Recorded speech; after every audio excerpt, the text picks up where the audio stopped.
guys, grabe nag-aayos pala ako ng buhok ko eh. Nag-start na yung aking video guys. So ayan, ipapakita ko sa inyo guys yung ginagawa ko sa buto ng avocado guys. Ayan. Kapag nag-slice ako ng avocado at maganda yung laman niya guys, tinatago ko yung buto niya. Ayan. Kasi sabi ko, itatanim ko siya pag masarap yung laman. Kaysa naman itapon, sabi ko, itanim ko na lang. Di ba mapapakinabangan pa namin pagdating ng araw. So, ayan ang ginagawa ko guys. Tinatanggalan ko na siya ng skin. Ayan o.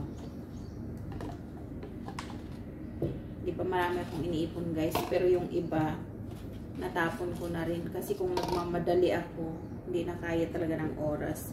Ito tingnan nyo. Ang liit-liit lang nito pero ang sarap niya guys.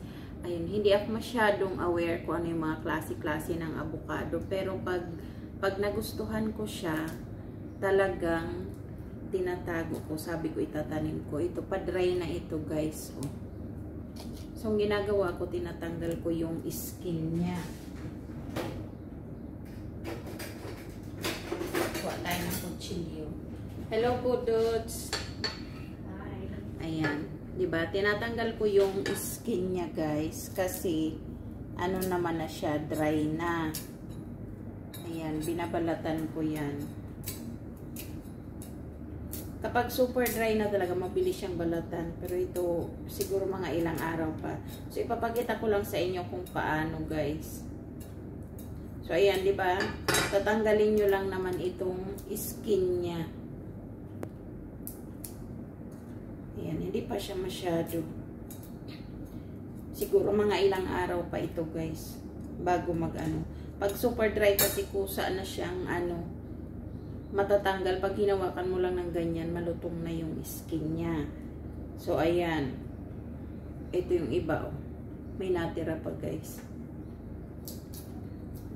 Ayan. Nagkalat na ako dito. Ayan guys, oh. Diba, madali na siyang tanggalin. Oh. Ganyan. So, binabalatan ko siya ng ganyan. Tapos, syempre, kailangan natin ng paglalagyan, guys. So, kailangan ko ng plastic cup. Ayan, disposable cup. So, ang gagawin natin, lalagyan natin siya ng tubig.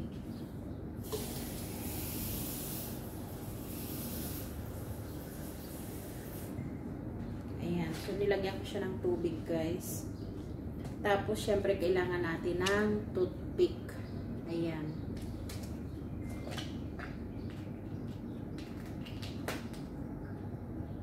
Ayan. So, kuha tayo ng 4 o 3 toothpick. Ayan. Pipili tayo ng mas malaki, guys. Yun ang isa-sample natin. So, ito. Ayan. Nakikita nyo? Nakikita na yung niya, linya niya. So, na siya. Nabulol na ako. So, mabilis na siyang, guys, magbitak.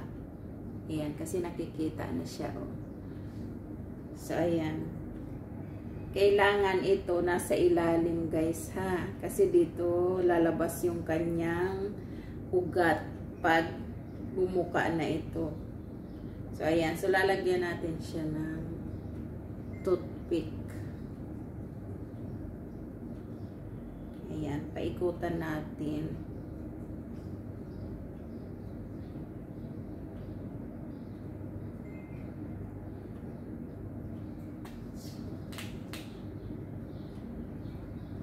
Sukan lang natin, guys. Ayan, diba? Ganon natin. Tapos, ilalagay natin siya dito sa tubig. Ayan. Pwede nating dagdagan, guys.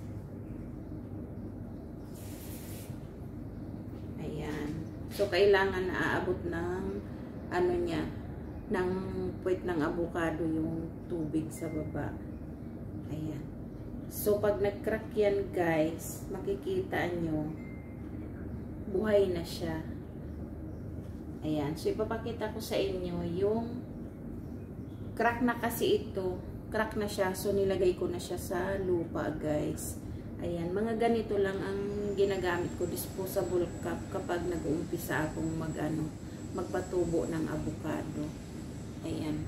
Kung nakikita nyo, guys, nag-crack na siya sa baba. Ayan.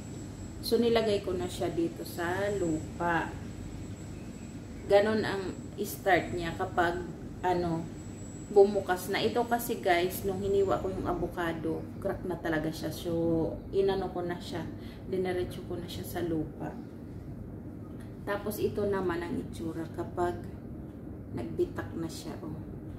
Sa loob niya guys, nag-i-start na yung niya. May umuusli na sa loob niya. So, buhay na siya talaga.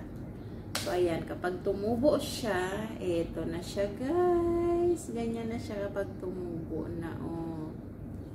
Ayan. Di ba? Ang cute niya. Oh. Ganyan na siya kapag tumubo na.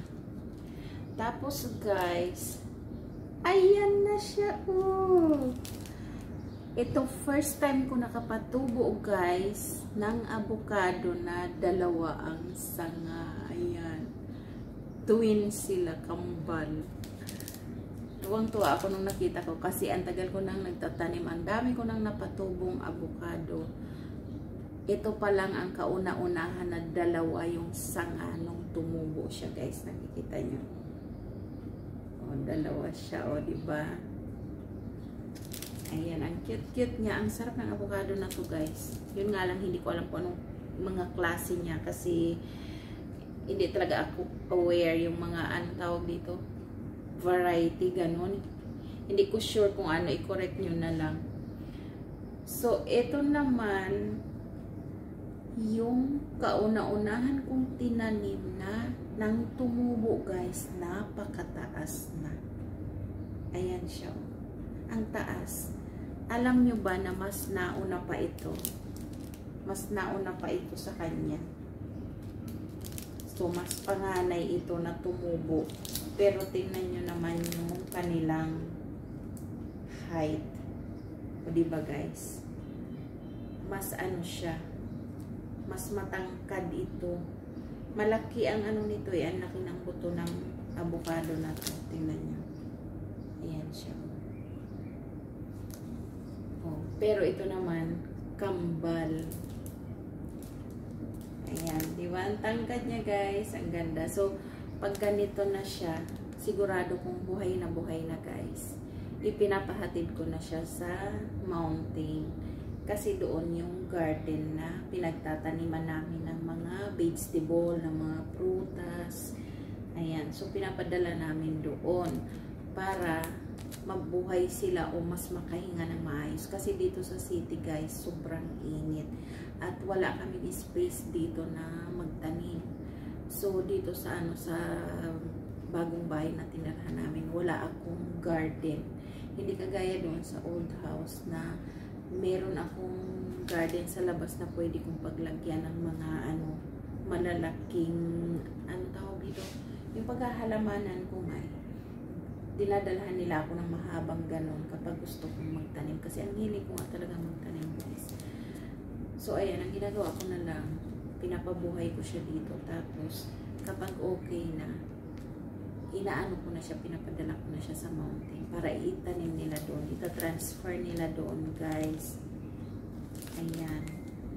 So, kung nakikita nyo doon sa main channel ko na Jo Agapitos Cuisine, meron akong doon, may vlog ako doon na pinakita ko kung saan kami kumukuha ng mga mga fresh na niluluto ko, yung mga prutas na ginagamit namin, pati kung saan kami kumukuha ng itlog, guys.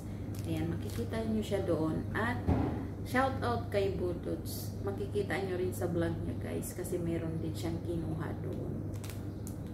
So, ayan, doon namin nilalagay yung aming mga itinatanim kasi merong nag-aalaga talaga ng mga pananim doon. Merong nagtatrabaho sa mga amo ko na para lang sa mga paghahalaman. Ayan, meron din yung para sa mga bulaklak, iba rin yung mga para sa prutas at gulay. So, ayan guys. Maraming salamat. Thank you sa panonood nyo sa aking mga avocado na pinatubo guys. Diba? Ang ganda. Ang healthy nila guys. Pero ito, tingnan nyo.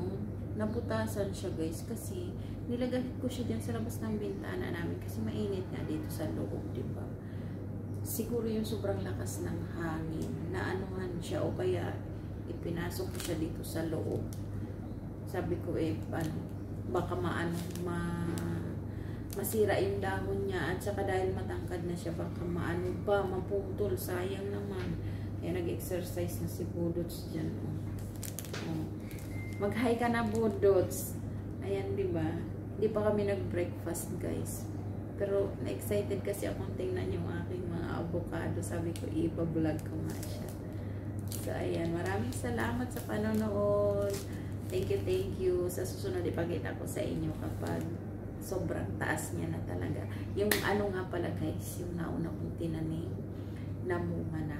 So, na-try na namin kainin. Ang sarap. So, ayan. Maraming salamat. Thank you. Magandang araw. God bless you all.